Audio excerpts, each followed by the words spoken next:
किसान भाइयों नमस्कार। आपका एग्री समाधान चैनल पर हार्दिक स्वागत है। अब तक हम लोग धान की नर्सरी के विषय पे बात कर रहे थे कि धान की नर्सरी कैसे करना चाहिए, उसमें कौन से रोग लगते हैं और उसकी स्वस्थ कैसे हो, इस पे बात कर रहे थे। अब भाइयों हम लोग बात करेंगे धान की रोपाई हमको कैसे करना है, धान की रोपाई करते समय हम कौन कौन सी बातों पे ध्यान रखना है और उसके लिए और क्या क्या संसाधन जुटाने हैं, इस पे हम लोग बात करेंगे। किसान भाइयों, सबसे पहले तो हमें ये बात क्लियर कर लेनी चाहिए कि जो धान की नर्सरी लगाते हैं उसकी क्या उम्र होनी चाहिए। अधिक उपज प्राप्त करने के लिए धान की नर्सरी को 20 से 25 दिन की अवस्था में रोपाई हो ही जाना चाहिए। अगर हम उससे ज़्यादा समय लेते हैं तो हम सभी जो क्रियाएं करते हैं वो सही टाइम पे सब कुछ सही करेंगे, तब भी हमारी अच्छी पैदावार नहीं हो सकती है। इसके लिए हमें आपको ये विशेष ध्यान रखना होगा कि 20 से 25 दिन की अवस्था पे ही धान की रोपाई हो जानी चाहिए। अब बहुत सारे किसान भाई सोच रहे होंगे कि कहना तो आसान है, करना कठिन है। तो मैं आपको एक यहाँ पे याद दिलाना चाहता हूँ, जिन किसान भाइयों के पास बड़ी जोत है, उनके पास ज़्यादा ज़मीन है, तो वो नर्सरी को इतने कम समय में कैसे कर पाएंगे। उसके लिए हमें क्या करना होगा, उस नर्सरी को कई पार्ट में करना होगा। जैसे 10 से 20 एकड़ ज़मीन है यदि हमारे पास, तो नर्सरी को 2 से 3 पार्ट में करना चाहिए, ताकि हमको 5 एकड़ ज़मीन की रोपाई करने में यदि हमें 5 दिन लगते हैं, तो 20 दिन पे अगर हम रोपाई शुरू करेंगे तो 5 दिन में हमारी क्लियर हो जाएगी। तो उसी हिसाब से हम उसको 5 दिन का ब्रेक देके अगली नर्सरी करना चाहिए। तो यहाँ पर ये बात ध्यान रखना है भाइयों। तो किसान भाइयों, अगली बात ये है कि धान की फसल को खरपतवार मुक्त रखने के लिए रोपाई के तुरंत बाद या 3 दिन के अंदर प्रेटिलाक्लोर का प्रयोग करना चाहिए। और प्रेटिलाक्लोर का प्रयोग कितनी मात्रा में करना चाहिए? 1 एकड़ में 600 ml प्रति एकड़ की दर से इसका प्रयोग करना चाहिए और रेत में मिलाकर इसको पूरे खेत में समान रूप से बिखेर देना चाहिए। उसके बाद कम से कम 24 घंटे तक पानी खेत में एक समान स्तर बनाए रखना है। इस पे विशेष ध्यान देना है।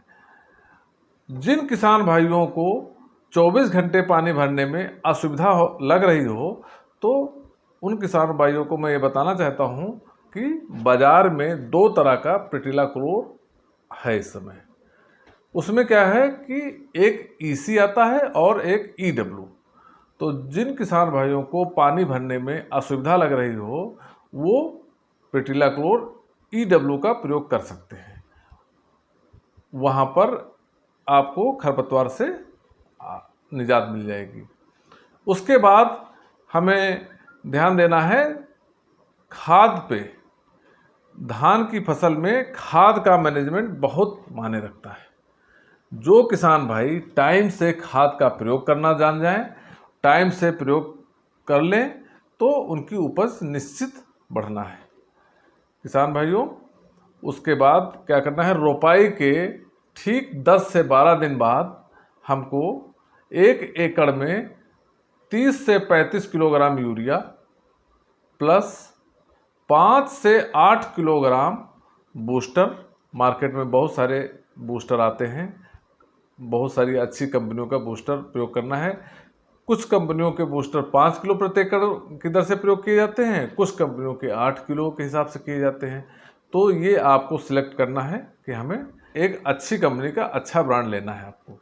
तो ये रूटिंग स्टिमुलेंट होते हैं, क्योंकि ये जड़ विकास में बहुत ही सहायक होते हैं। तो आपको ये करना है। इसके साथ ही मार्केट में आजकल कुछ ग्रेन्यूल्स इंसेक्टिसाइड आ गए हैं, जैसे फर्टेरा है, ठीक है, धात्री है और एक्स्ट्रा फर्टिगो है। तो इनको आपको उसी समय इस्तेमाल करना है। इसको इस्तेमाल कर लेने से क्या होता है कि हमारी जो फसल है वो एकदम स्वस्थ चलती है, जिसका जड़ का विकास भी अच्छा हो जाता है, उसमें कोई कीड़े मकोड़े भी नहीं लगते हैं।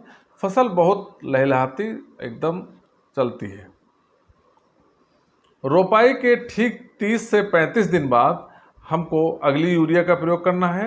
अगली यूरिया में 30 किलो प्रति एकड़ की दर से यूरिया का प्रयोग करना है, प्लस 6 किलो मोनोजिंक का प्रयोग करना है। अब बहुत लोग ये सोच रहे होंगे कि अभी इसकी ज़रूरत नहीं तो क्यों डालें। बहुत से हमारे फार्मर बीच बीच में ये सोचते रहते हैं कि जिंक की जब कमी होगी तब जिंक डालेंगे। ऐसा मैं उन फार्मरों को ये कहना चाहता हूँ, ये कभी ये न सोचें कि हमें किसी तत्व की जब कमी होगी तब उसको हम डालेंगे। एक अच्छी उपज प्राप्त करने के लिए, अच्छी पैदावार प्राप्त करने के लिए आप हमेशा ये समझिए कि किसी तत्व की कमी ना हो, उसके पहले उस चीज़ को हम अगर खेत में अप्लाई करते हैं तो उससे बेहतर पैदावार मिलती है। जब किसी तत्व की कमी होगी और उस समय हम उसको देंगे, तब ये हो सकता है कि हम फसल पैदावार प्राप्त कर सकते हैं लेकिन अच्छी नहीं कर सकते। तो भाइयों, मैं इतना ज़रूर कहना चाहूँगा कि इसका उपयोग इस तरीके से जैसे हमने बताया इस तरह से करें। किसान भाइयों, ये वीडियो आप लोग देखें और यदि आपको अच्छा लगे तो इसको लाइक, शेयर और कमेंट करना बीच में ना भूलिएगा, क्योंकि यही हमारे जो आप कमेंट करते हैं इससे हमारे जो आपको बताते हैं, जो हमारे आपके बीच में संचार चल रहा है, ये बेहतर हो पाएगा। आगे क्या करना है, ये खाद का मैनेजमेंट इस तरीके से कर लेंगे आप, तो आप समय अनुसार जो और क्रियाएं हैं वो करेंगे। बात करने के बाद अपना ये वीडियो समाप्त करूंगा। धन्यवाद।